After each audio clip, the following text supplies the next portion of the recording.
ကိုပြီးဖြစ်ပါတယ်ကိုပြီးရုံးနေတာပါဟိုတာ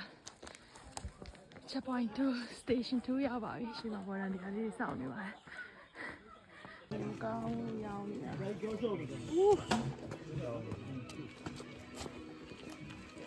းငါတိုင်းနာတွေးပူနေတော့ခြေထောက်ခောက်ပြီးနာတော့တည်တယ်ဒါပေမဲ့ခုန station 2မှာခြေရွှေ့ပြီးတော့ကြီးလိုက်မှခြေထောက်ရောင်တာတွေ့ပြီး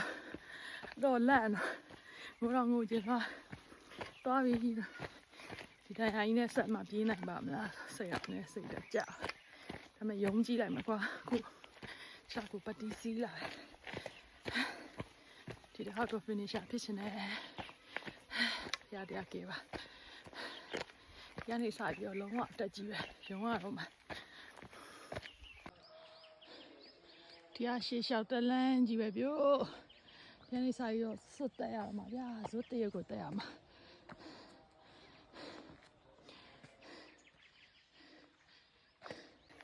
station 2ကျော်လာတော့ရှင်းမှာလည်းတရားအောင်မှမတွေ့နောက်မှာလည်းတရားအောင်မှမတွေ့တယောက်တည်းဘွားဆိုတာတယောက်တည်းတိုက်တဲ့တိုက်ပွဲကဲဒီနေ့ finish ဖြစ်အောင်လောက်ကိုလုံးမယ်ဟုတ်ပလားနေမြင်လာရတယောက်တည်းပြင်းလိုက်တာမမလေးနဲ့ရှေ့ရလူတွေတရားအောင်မှမမီဘူးနောက်ကလူတွေကလည်းမမလေးကိုမိမလာဘူးထင်တယ်မတွေ့ဘူးတရားမှတိုင်ပွဲကိုတယောက်တည်းကြိုင်နေရတော့ထင်ဒီတစ်ခေါက်ကစပီတူပေါ်တာမတွေ့ဘူးတယောက်တည်းပြေးလိုက်တာနောက်မှနည်းနည်းလေးတော့ကြံနေတယ်တချို့လူတွေလေအရှိရသူတွေတော့မှလည်းမမီတော့ checkpoint 3ရောက်ပေါ်ကဒီကုန်းကြီးတောက်လျှောက်တက်မှလည်းပြမယ်ဒီကုန်းကြီးနော်ဒီကုန်းတက်ဒီဘက်ကိုတက်ပြီးတော့ဒီထိပ်မှာပါ checkpoint 3ကမနစ်ကလည်းဒီနေရာမှာတေးရုံးကအော်တောင်ကျော်နေတက်တာ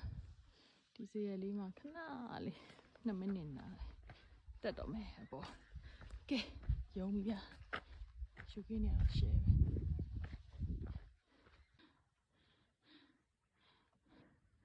မမရင်းဖြတ်ခဲ့တဲ့ရွာလမ်းလေးပေါ့ဗျာဒီလမ်းလေးကနေတက်လာတာ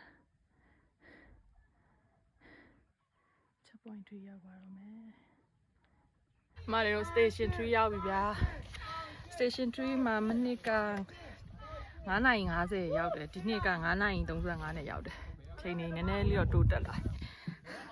ဒီမှာချက်ပါတီစားလို့ရတယ်ခောက်ဆွဲပြုတ်စားလို့ရတယ်ခောက်ဆွဲပြုတ်စားမယ်10မိနစ်နားမယ်ပြီးရင်ပြန်ထွက်မယ် bye bye